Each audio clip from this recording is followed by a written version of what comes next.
रुको रुको, बस 15 सेकंड सुनो।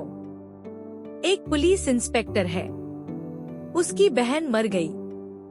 सिस्टम ने कहा आत्महत्या है, लेकिन वह जानता है यह झूठ है। तो वह क्या करता है? वह खुद ही अपराधी बन जाता है और 3 लोगों को मार देता है। लेकिन क्या पता चलता है? उसका हर कदम पहले से ही योजना के अंदर था। अगर तुम इस 4 मिनट की कहानी के बाद चले गए तो तुम्हें जिंदगी भर अफसोस रहेगा। तो चलो शुरू करते हैं। दोस्तों, यह कहानी शुरू होती है एक खामोश कमरे से। एक पुलिस इंस्पेक्टर का कमरा। उसका नाम अर्जुन। लेकिन आज अर्जुन पुलिस की यूनिफॉर्म नहीं पहना, बस एक टूटा हुआ इंसान है। उसके सामने एक फाइल है, उस पर लिखा है केस क्लोज्ड, लेकिन वह फाइल कोई फाइल नहीं। वह फाइल है उसकी बहन की मौत। रिया 21 साल की थी।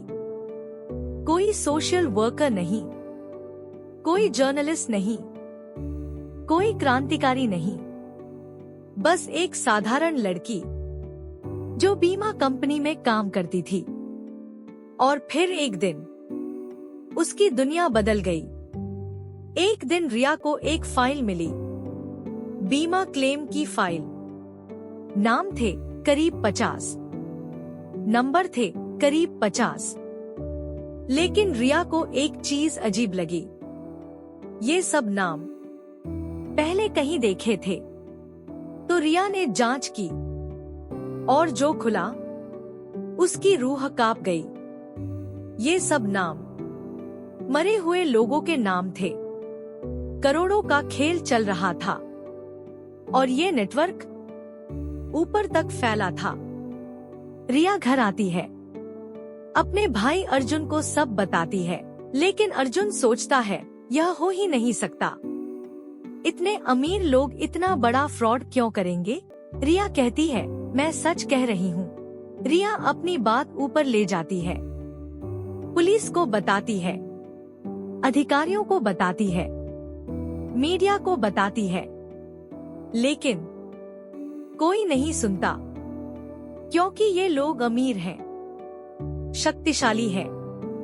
तो एक दिन रिया अपने भाई को कहती है अगर मुझे कुछ हो जाए तो तुम समझ जाना कि मैं सच कह रही थी। और 3 दिन बाद रिया की लाश मिली एक रेलवे ट्रैक के पास। पुलिस ने जांच की और फिर अपनी रिपोर्ट में लिखा डिप्रेशन में थी, सुसाइड कर लिया। केस बंद, फाइल बंद, खेल खत्म।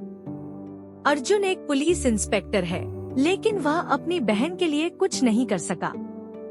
उसने केस फिर से खोला, मीडिया से बात की, लेकिन कोई सुनने वाला नहीं।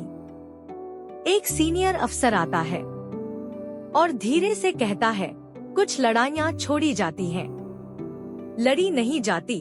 उस दिन अर्जुन के अंदर का अच्छा इंसान मर गया।